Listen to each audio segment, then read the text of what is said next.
De este 10º ciclo de conferencias Aquelarre Matemático.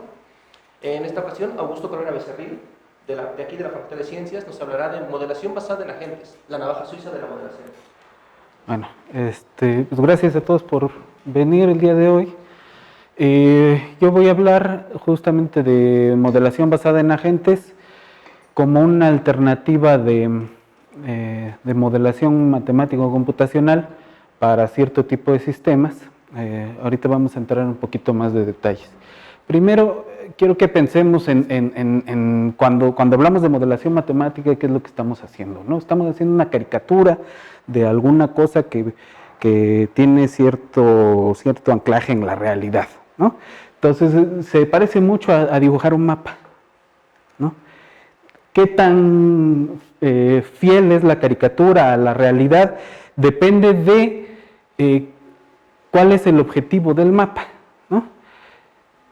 Pero si tenemos un mapa excesivamente realista a una escala de 1 a 1, entonces eso carece de sentido porque ahí está la realidad para agarrarla y explorarla, ¿no? Entonces es un poco metafóricamente lo que hacemos cuando hacemos un modelo matemático. Hacemos una caricatura que es tan buena como nosotros necesitemos que sea, pero que nunca va a sustituir ni la experimentación, ni la toma de datos reales, porque ahí está la realidad, ¿sí? Entonces, todo tipo de modelo tiene sus limitaciones, algunos más que otros. Y hay un montón de tipos de modelos, ¿no? Tenemos, si son discretos o continuos en el tiempo, si son discretos o continuos en el espacio, si son estáticos, si son dinámicos, si siguen leyes deterministas o siguen algún proceso de tipo probabilista estocástico, ¿no?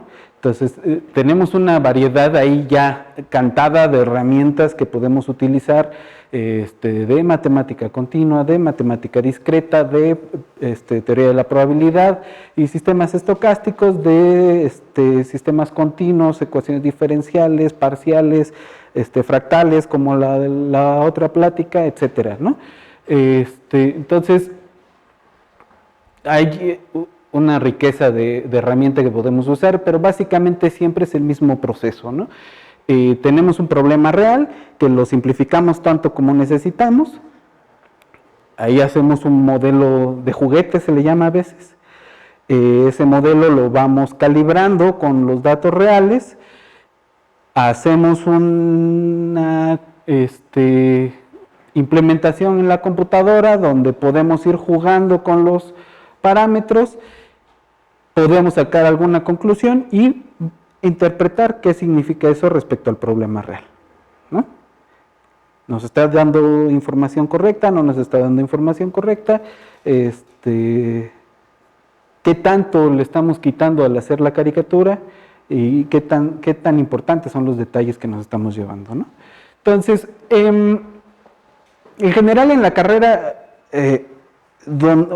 las únicas dos partes donde tiene uno contacto con modelación matemática es o bien ecuaciones diferenciales en un curso medianamente decente, o bien en algún curso medianamente decente de cálculo 3-4, o bien en algún curso decente de probabilidad, pero fíjense cómo estamos determinados a que el curso sea decente, ¿no? A que de veras encontremos alguien decente que sea capaz de agarrar toda la herramienta matemática, de escribirla, invitar al alumno a aprender esa herramienta matemática y además poder interpretar problemas reales con esa herramienta matemática.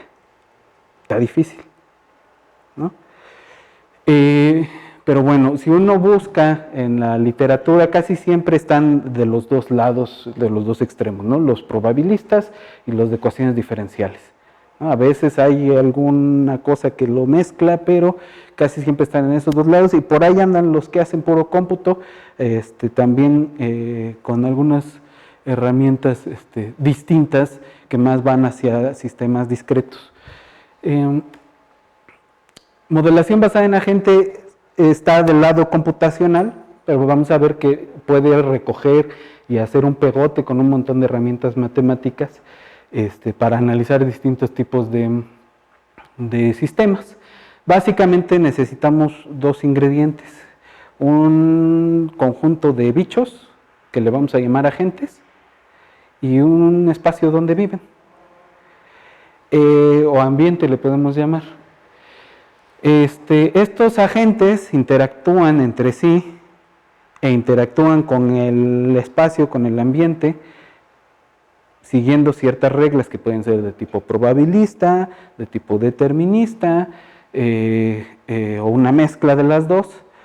Y tienen, o sea, hasta ahorita lo que les voy platicando se parece mucho a los autómatas celulares, ¿no? Son cosas espaciales, discretas en el tiempo y en el espacio, ¿no? Que su estado actual depende de cómo estaban sus vecinos hace un momento. Se parece mucho. Hay una pequeña diferencia. Los autómatas celulares, tú determinas la regla y esa regla se queda y va determinando ya sea probabilistamente o deterministamente, va determinando el comportamiento futuro del sistema, como un todo. Quizás no de la celda que estamos vigilando, pero sí de todo el sistema. En modelación basada en agentes le permitimos a la gente tomar decisiones. El agente es un bicho que es proactivo, busca algún tipo de objetivo limitado, ¿no? Tiene cierta racionalidad acotada, se mueve, puede decidir no interactuar de alguna forma, y el cómo toma las decisiones también depende del tipo de problema que estamos abordando. Y se adapta, ¿no? Puede decidir hacer cosas distintas de las que ha hecho, ¿sí? Y son modelos bien importantes, sobre todo en sistemas donde es importante tomar en cuenta la heterogeneidad de los partículas individuales, ¿no? Donde no podemos decir, como en un modelo epidemiológico, ¿qué decimos en ecuaciones diferenciales? Pues bueno, estos se van a infectar con ley de acción de masas y entonces pensamos que son como partículas que chocan y ya la infectó, lástima, ¿no? Así no pasa, así no son las personas, pero tampoco pasa al azar. No es que yo entre en una habitación con 25 personas donde hay un gripiento y con esa probabilidad chistosa que se puede describir con una estadística a posteriori, inferir, ¿no? Con la estadística a posteriori, pues ya me infecté, ¿no? Porque no sabemos. Puede ser que yo tenga un sistema inmune bien macizo y voy y me como unos tacos de tripa del metro Ciudad Universitaria, y nunca me enfermo, ¿no? Pero me traigo a mi carnal que es inmunodeprimido y pasa y saluda al gripiento y ya se enfermó, va y se come medio taco y ya se enfermó, ¿no? Entonces, es importante considerar esos aspectos heterogéneos en ese sistema. Y ni el acercamiento como sistema estocástico, ni el acercamiento como sistema de ecuaciones diferenciales nos permite hacer esa distinción de la heterogeneidad de las cualidades de los individuos del sistema, ¿sí? La economía es otro sistema que es parecido, ¿no? Y nos da varias ventajas. La que a mí me gusta más es la primera que pongo ahí, que es que podemos hacer un modelo de varias escalas. Pensemos, por ejemplo, en el cáncer. El cáncer es un fenómeno que ocurre a nivel celular, ¿no? Algo le pasa a la célula, probablemente una mutación, probablemente alguna lesión de algún tipo, que tenga que ver, por ejemplo, con la infección con algún patógeno, se muere, pero no sabe que está muerta y sigue replicándose hasta que forma una masa, y esa masa de células empieza a sacar vasitos, y por los vasitos se va a las venas, y por ahí manda el material canceroso, y se reproduce en otro lado, y tenemos la metástasis, Pero no es simplemente eso. Porque si fue un patógeno, ¿cómo se infectó del patógeno el individuo? ¿Y por qué pegó el patógeno? Y además, una persona infectada o que tiene un proceso canceroso, pues es costoso para la sociedad en dos términos, ¿no? Una, tiene la responsabilidad del Estado de pagar su tratamiento. Y además, son pérdidas económicas para el trabajo que está haciendo, sea cual sea. Y además, si se muere, deja hijos. Hijos que alguien se tiene que hacer cargo de ellos. Y si no, la sociedad se hará cargo de echarlos a perder, ¿no? Entonces, es un fenómeno que ocurre en la capa, en la parte celular, pero también en la parte sistémica, pero también en la parte individuo, pero también en la parte epidemiológica y en la parte social. Entonces, no nos podemos quedar nada más con que la orillita del tumor es un fractal hermoso y si tiene cierta dimensión, entonces va a haber metástasis, ¿no? Tenemos que tratar de abordar todos los aspectos hasta donde nos deja la capacidad como matemáticos, como científicos, ¿no? Bueno, entonces,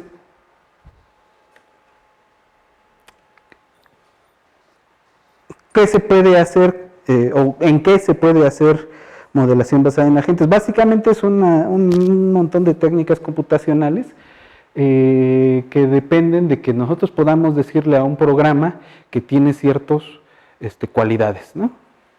Tú, agente, eres un programa que tiene la cualidad de tener una posición, una posición en el espacio, un vector que determine tu salud o tu ingreso per cápita o lo que sea, ¿no?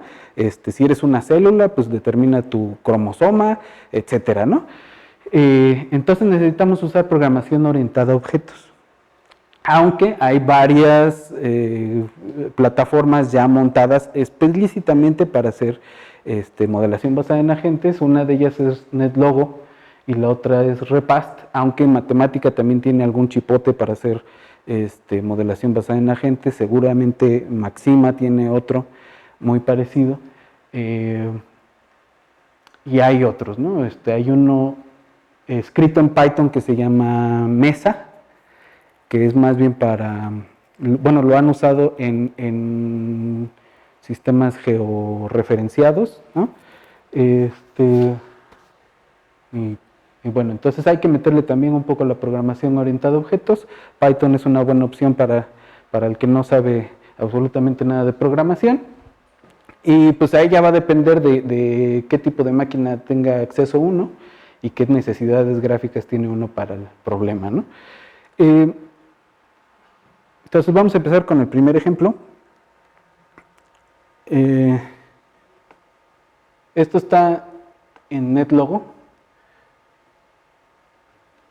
Es un modelo que se llama Flocking. Y Flocking lo que hace es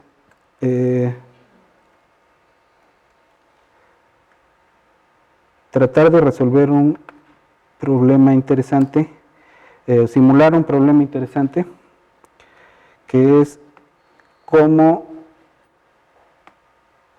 describimos la dinámica de ciertos bichos sociales. Esas son abejas. Medio se alcanza a ver que es una nubecita, se juntan y empiezan a volar todos para el mismo lado. Pero lo mismo hacen algunas especies de peces, ¿no? Algunas especies de otras especies de insectos y algunas especies de aves, ¿no? Vuelan en grupos y la parte interesante es saber o tratar de adivinar qué los hace tener ese comportamiento agregado, ¿no? Aparentemente no es algo del medio, ¿no? No es algo necesariamente aprendido. Entonces, en el 96, me parece, un grupo de computólogos hizo un modelo que se llama Voids. Reynolds era uno de ellos. Y lo que plantearon con estos Voids, que son pájaros electrónicos, es que siguen básicamente 3 reglas de comportamiento. Tratan de estar juntos lo más que puedan sin chocar, ¿no? Esa es la segunda regla, no choques. La tercera regla es ve hacia dónde van casi todos tus vecinos y hazte como para allá. No es sigue la misma dirección, es hazte como para allá, ¿no? Se le llama coherencia, ¿sí? Entonces, flocking es una implementación de ese algoritmo de los voids. Entonces, en principio, crea 300 triangulitos de esos que son voids y les da ahí unos valores para los parámetros de qué tan lejos ven, es decir, qué tantos vecinos tienen, cuánto es lo más que puede dar vuelta para corregir su trayectoria y qué tan cerca puede estar para no chocar, ¿sí? Y ahí ya empezaron a hacer grupos. En principio, la condición inicial, digamos, es que todos están en algún punto aleatorio apuntando hacia alguna dirección aleatoria. Y lo que hace el sistemita es, en cada paso,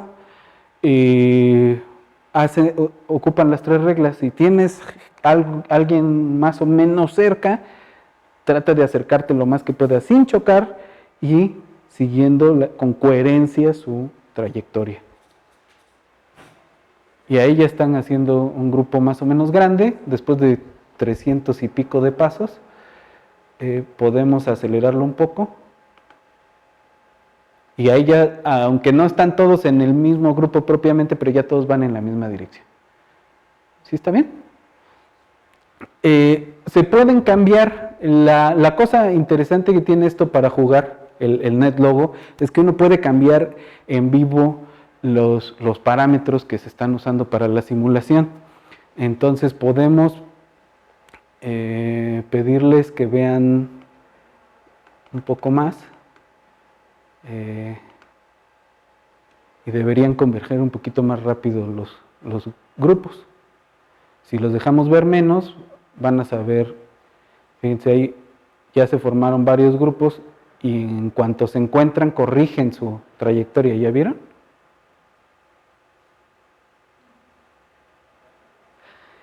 Tiene un defecto, bueno, 2 defectos, ¿no? Primero, pues ¿quién le dijo a Reynolds que los pájaros tratan de no chocar, ¿no? O sea, las reglas son como lo más razonablemente pensadas por humanos, ¿no? Entonces, una crítica que se le hace es, bueno, ¿de veras alguien ha reportado que haya ese tipo de mecanismos en seres vivos? Pues quién sabe, ¿no? Y la otra crítica que se hace es, ¿cómo ven esos bichos? ¿No? Entonces, en la primera implementación que usó Reynolds, los bichos veían en un círculo. Entonces eran pájaros que hacían esto, ¿no? Daban una vuelta de 360 grados y podían ver quiénes andaban detrás de ellos. Luego ya hizo una corrección donde se ve en una especie de conito así, más o menos amplio. Entonces es más realista esa parte, ¿no? En esta implementación creo que son de los que ven así todo para atrás. Y por eso también convergen igual de rápido. Pero bueno, es una exploración computacional de un posible mecanismo que tendrían algún bicho para tener comportamiento espacial colectivo, ¿no?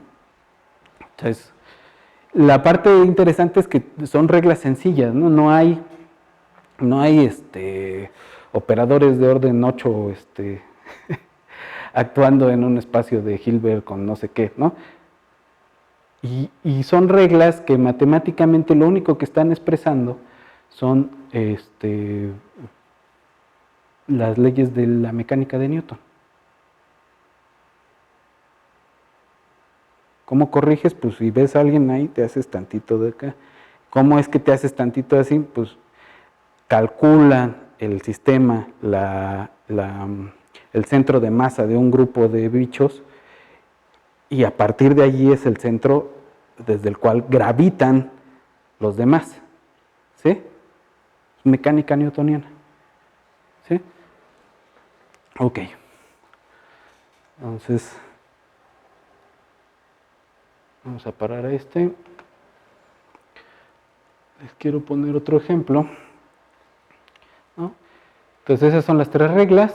Ahí es un poco la caricatura de esas tres reglas, ¿no? Se separan para no chocar, se alinean para ir hacia el mismo lugar y hacen una vuelta coherente con el centro de masa del grupo. El siguiente modelito se llama el juego de valientes y cobardes. Y la idea es que pones un grupo suficientemente grande de personas y les dices, determina de este grupo de personas, dos personas más, quién va a ser tu amigo y quién va a ser tu enemigo. Y yo te voy a dar una etiqueta de cobarde o valiente. Entonces, si eres valiente y ves a tu enemigo acercarse, te pones enfrente de tu amigo, te interpones entre tu amigo y tu enemigo. Si eres cobarde, interpones a tu amigo entre tú y tu enemigo. ¿Sí? Suena una dinámica muy boba. Entonces, pero cuando lo implementamos, el modelo muestra algunas dinámicas interesantes. Entonces, allí podemos darle de tres tipos de estrategia, o que todos son comportamiento cobarde, o que todos son comportamiento valiente, o una mezcla, ¿no? Con cierta probabilidad, y podemos cambiar la cantidad de personas que están jugando, ¿no? Ahí hay 68 personas con comportamiento mezclado. Vamos a ver primero los cobardes. ¿Qué pasa? ¿Qué creen que pase si todos son cobardes?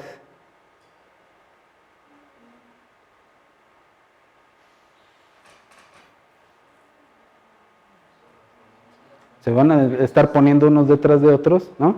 Va a haber primero una fila y luego se van a pegar hacia la pared, ¿no? Y van a quedar todos expuestos. A ver, vamos a ver. Y se van pegando hacia la pared y quedan todos expuestos, ¿no? ¿Sí? ¿Está bien? Tratan de no encarar a nadie, ¿sí? Si son valientes, ¿qué creen que pase? Se van a pegar, van a hacer una cosa como de aquellos espartanos que se apelmazaban y aguantaban el golpe, ¿no? Entonces, ahí están, ¿no? ¿No? Todos se quedan en el centro defendiendo a sí mismos y a los otros de los enemigos que también son ellos mismos, ¿no? La parte interesante es cuando están mezclados, y eso va a depender de qué tan interesante sea, va a depender de qué tan bien están mezclados. Pueden quedarse así estáticos en una línea, pueden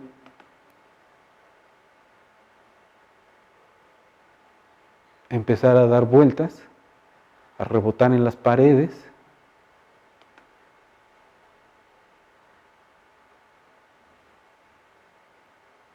formar una bolita. Y es muy chistoso porque si se fijan, al exterior están los cobardes y en el centro están los valientes. Contrario a lo que uno esperaría, ¿no?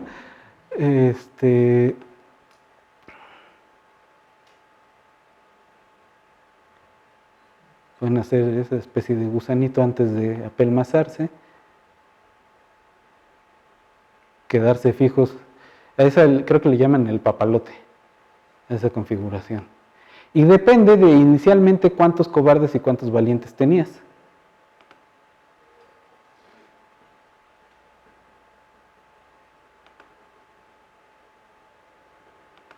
Hay una forma de hacer espirales que no la... Ahí está, una flecha. Ahí está la espiral, ¿no? Una espiral media chafa, pero es una espiral. Y esta implementación trae, ya fijas como los parámetros de cuántos valientes y cuántos cobardes necesitas para las distintas configuraciones. Por ejemplo, este es una espiral. Ahí está, ahí está. Esta es otra espiral.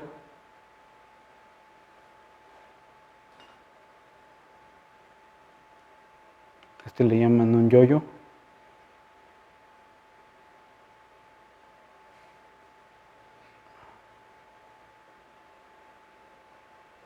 Un punto. Un resortín.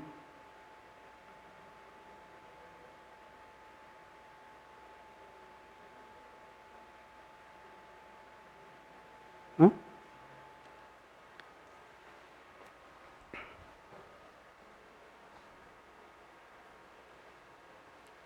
O que se queden fijos en alguna posición.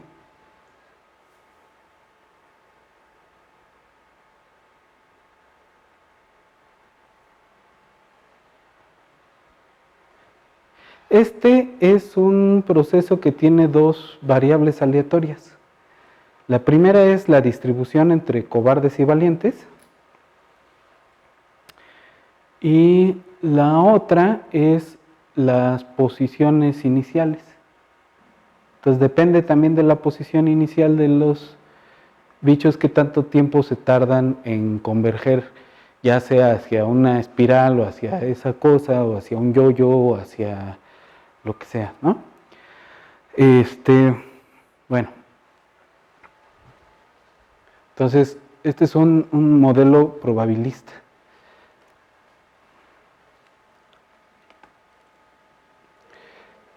El otro ejemplo que quiero mostrar se llama Sugarscape y es un ejemplo de un tipo de modelo basado en agentes que se llaman sociedades artificiales.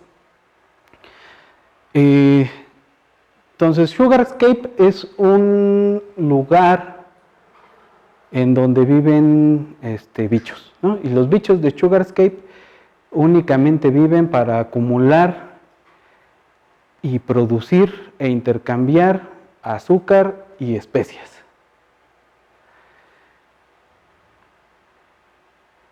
Entonces es una caricatura de una economía de mercado, dicen los que hicieron esto, que se llaman Axtel. El otro nunca me acuerdo de su nombre, ahí lo tengo anotado.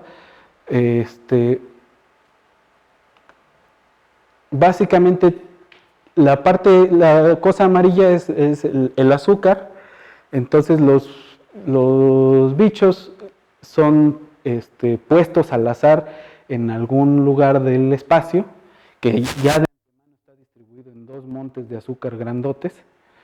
Y entonces si te tocó estar en la cima del monte de azúcar, pues vas al posgrado al extranjero y regresas con coche y con esposa europea, ¿no?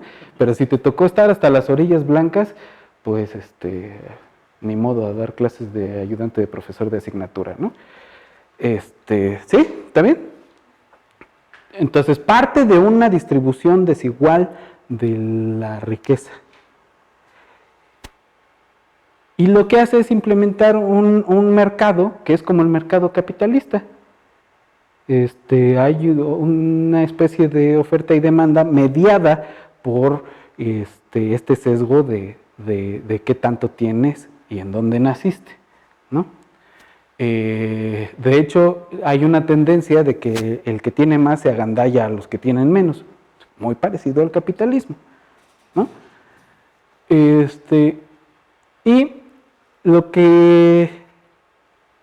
una de las cosas que reproduce es justamente que no se distribuye por sí misma la riqueza, sino que si empiezas con una distribución desigual, la desigualdad crece. Con un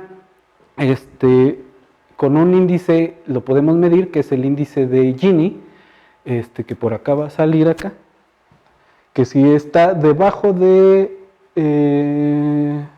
no, creo que el Gini tiene que crecer, y esta curva de Lorenz de acá arriba describe al sistema económico. Si está por debajo de la identidad, significa que es completamente desigual, y si está por encima de la identidad, es que está cercano a una situación de igualdad.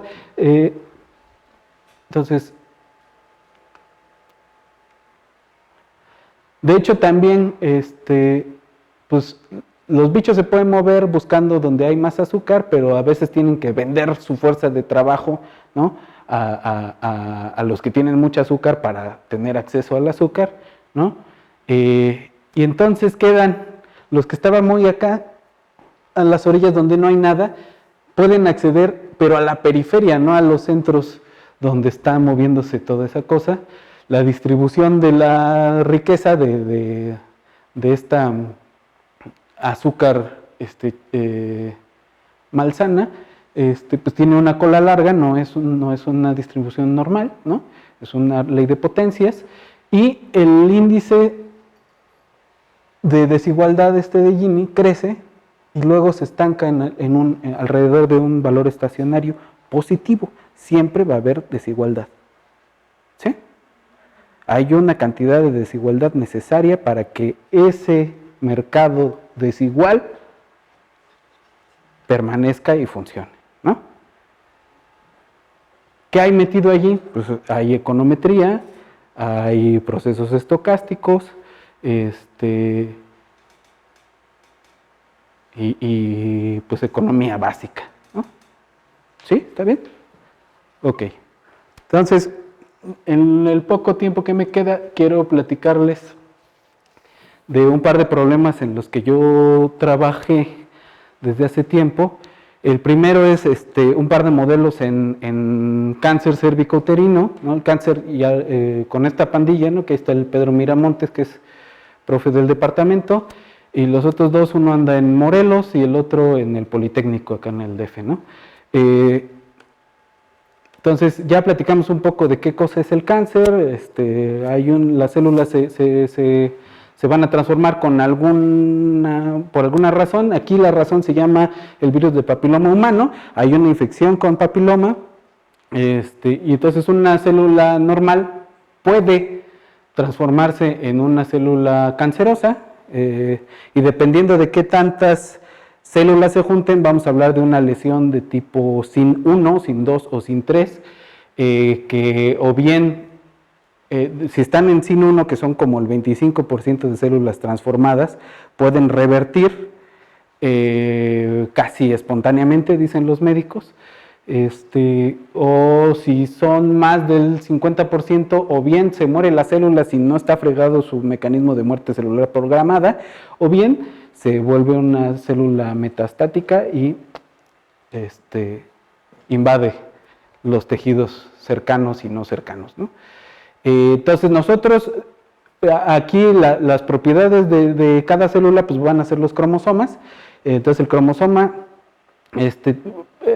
pasa por cierto tipo de alteraciones cuando el virus está presente, y ese tipo de alteraciones las dividimos en dos, en deletéreas o no deletéreas. Las deletéreas son las que promueven que se muera la célula, y las no deletéreas son las que friegan el mecanismo de muerte celular programada y que promueven el cáncer.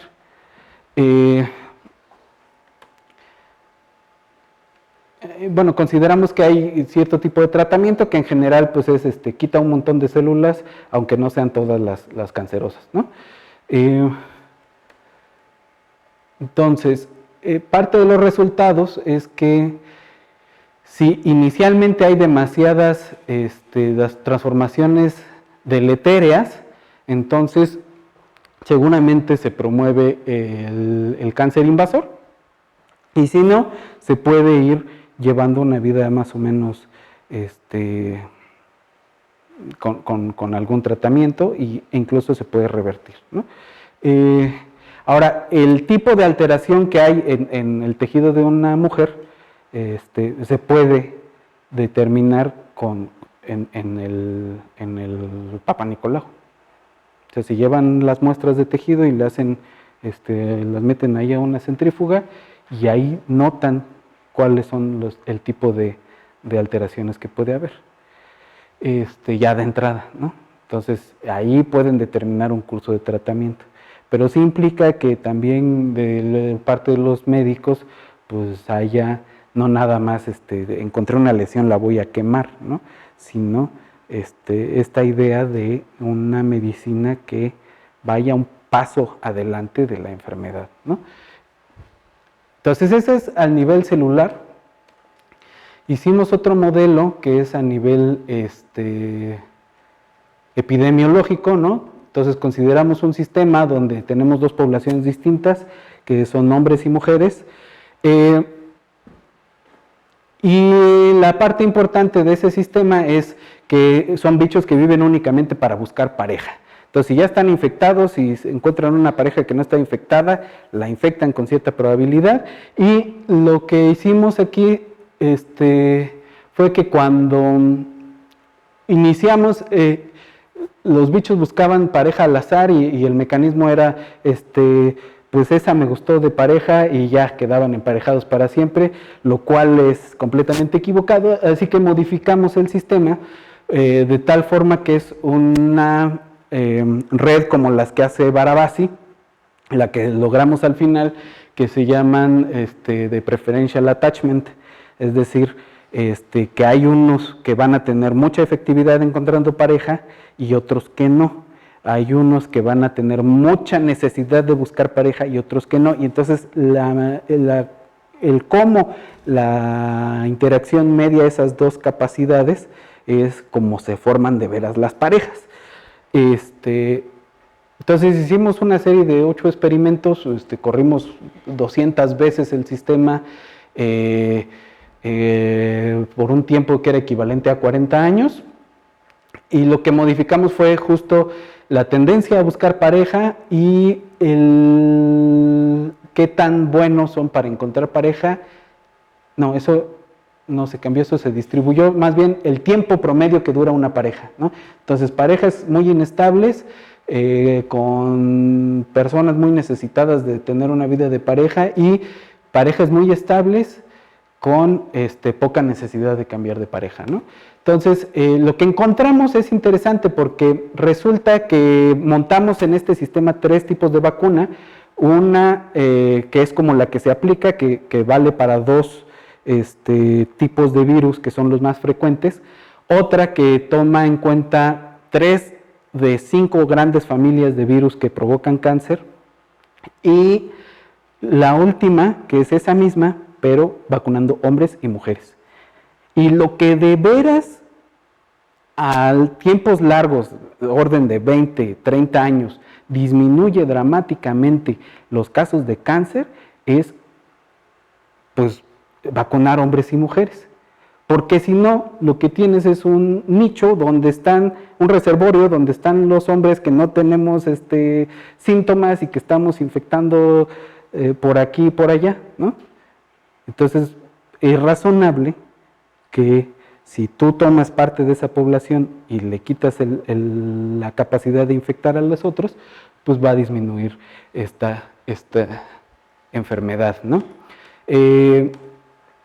Entonces, en este problema pues está metido la parte epidemiológica, la parte probabilista, la parte de teoría de redes sociales. Entonces es un problema bastante pues lleno de matemáticas, ¿no? El último problema, o penúltimo, si me da un poco de tiempo, es, lo hice con este hombre que se apellida Fajardo, es cómo se forman los equipos en un instituto de investigación biomédica, ¿no? en el Instituto Nacional de Geriatría. Allí hay dos grandes grupos de investigadores, los que se dedican a la pura clínica y los que se dedican al puro desarrollar fármacos, ¿no? Y entonces es chistoso, pero incluso hay un ala que separa un grupo del otro y no se ven ni para tomar café. Entonces es extraño, ¿no? Y es poco eficiente en cuanto a que debería ser un instituto que deba irse a objetivos y no a mis ganas de hacer las cosas, que no haya una interacción entre los dos departamentos, porque pues, los que desarrollan los fármacos tendrían que estar viendo cómo están los pacientes de la clínica, ¿no? Entonces, hicimos un modelito basado en agentes donde el parámetro importante se llama la homofilia, ¿no? Los equipos se van formando, van llegando gente nueva y entonces la homofilia mide, yo me jalo a este chavito porque tomó clases conmigo o tomó clases con un amigo con el que ya trabajé, ¿no? Y entonces lo que hicimos fue decir, bueno, esa homofilia es como un índice entre 0 y 1, y entonces los que tienen homofilia de 1, pues siempre trabajan con la misma gente y van a acabar en grupos separados, pero si le bajas tantito, bueno, si le bajas mucho, tienes una mezcolanza y es un mundo feliz que nunca va a existir porque así no estamos educados, ¿no? Donde todos son interdisciplinarios, ¿no? Pero este es un escenario posible. Le bajas tantito la homofilia y metes a un individuo que pueda interactuar con los clínicos y con los de laboratorio. Y con eso tienes un puente para que los dos grupos estén trabajando, al menos en algunas cosas concretas. Eso se lo presentamos a los del Instituto de Geriatría, a ver si nos hacen caso, pero de entrada eso se publicó en una revista indizada, ¿no? Entonces, tiene su importancia. Otro trabajito que estamos haciendo con este estudiante tiene que ver con cucarachas. Él se llama Ulises, actualmente es mi ayudante. Y la idea es montar en una red que donde los nodos sean lugares donde la gente pasa mucho tiempo, pueden ser casas, escuelas, centrales de autobuses, etcétera, y modelar la infestación con cucarachas como un proceso vectorial, pero basado en agentes, ¿no? ¿Y quiénes son los agentes? Pues por un lado las cucarachas que viven en un sitio y por otro lado las personas que pasan por ese sitio y se llevan a las cucarachas a su casa o a su escuela o a su cocina, ¿no? Entonces andamos todavía probando con varias topologías de red. Este es un modelo montado en Python. Entonces, después tendremos un poco más de resultados, ¿no?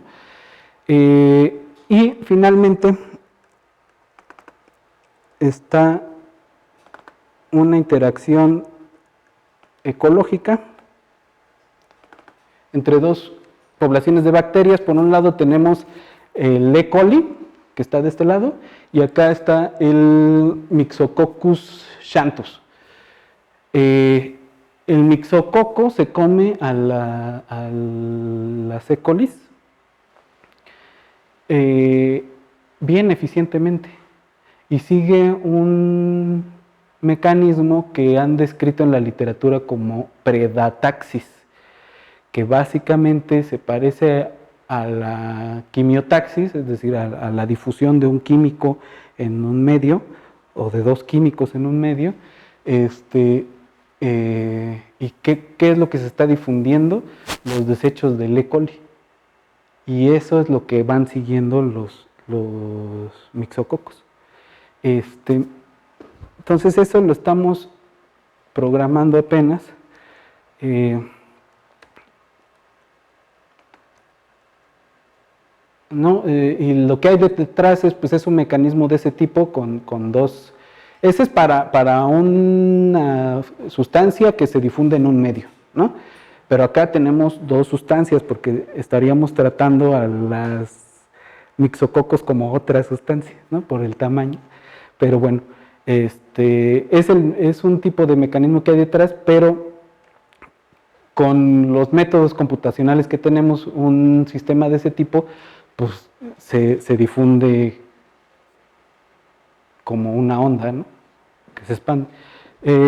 Entonces, decidimos usar modelación basada en agentes y justo por la granularidad es que estamos logrando obtener cierto tipo de patrón de movimiento de estos bichos. Ahora, ¿qué importancia puede tener eso? Pues puede dar algunas pistas para ciertos mecanismos de cómo se forman ahora sí que las formas vivas, ¿no? Eh, Hay otro problema asociado a que es con el mixococo y con un bacilo, que es el Bacillus subtilis, que el Bacillus subtilis empieza a cooperar para defenderse de los mixococos y forma unas esferitas chiquitas que se van ramificando. Entonces, hay varios comportamientos interesantes asociados a los ataques de mixococos contra otro tipo de bacterias, ¿no? Y bueno, de aquí que quiero que se lleven, bueno, que aquí nos enseñan a usar martillos, ¿no? Nos enseñan a ser especialistas en martillos y si no funciona con tu martillo es que estás muy güey y no mereces la educación que te dimos aquí, ¿no? Pero esto se trata de tener a la mano un montón de herramientas y de tener herramientas como la modelación basada en agentes, donde igual no tenemos a su profundidad a todas las especialidades, pero sí podemos tener a la mano todo lo que nos pueden ofrecer en algún problema concreto, como en una navaja suiza. Y es todo lo que quería platicar con ustedes.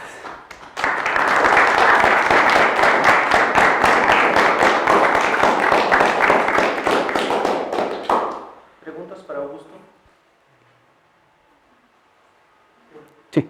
En el modelo de mercado del azúcar, ¿qué significa el movimiento de cada agente dentro del espacio? Están buscando dónde hay azúcar. Los que tienen mucho azúcar están agandallándose el azúcar de los vecinos. Es un espacio limitado, no pueden Ajá. estar en el mismo Sí, lugar. sí. ¿Han modelado, por ejemplo, teoría de población? ¿Cómo se va distribuyendo del campo a las ciudades? Sí. Son modelos parecidos al Sugarscape. Sí. De hecho, hay otro modelo muy interesante que en inglés le llaman peoploids, que es como los voids, pero con personas, que tratan de modelar en una capa movilidad de personas y cómo la gente va haciendo caminos. Se lo hemos visto aquí en Ciudad Universitaria hasta hace poco, cuando no había tantas rejas, la gente prefiere pues cruzar los jardines, ¿no? Y entonces van haciendo sus caminos, aunque hay un camino cuadrado más o menos eficiente, seguro, ¿no? La gente prefiere atravesar, ¿no? Minimiza las distancias. En otra capa se ve cómo las personas van emigrando hacia ciertos lugares y cómo crecen las ciudades, pues sin un plan, de ningún tipo, ¿no? Y van haciendo unas formas, chistosas que son casi fractales, y que son más o menos los 3 o 4 formas distintas para cualquier ciudad grande que haya. Eso lo hicieron unos ingleses hace como unos 10 años. Sí, más o menos 10 años. ¿Alguna otra pregunta? ¿No? Bueno. Agradecemos nuevamente a Augusto y le damos esto como reconocimiento.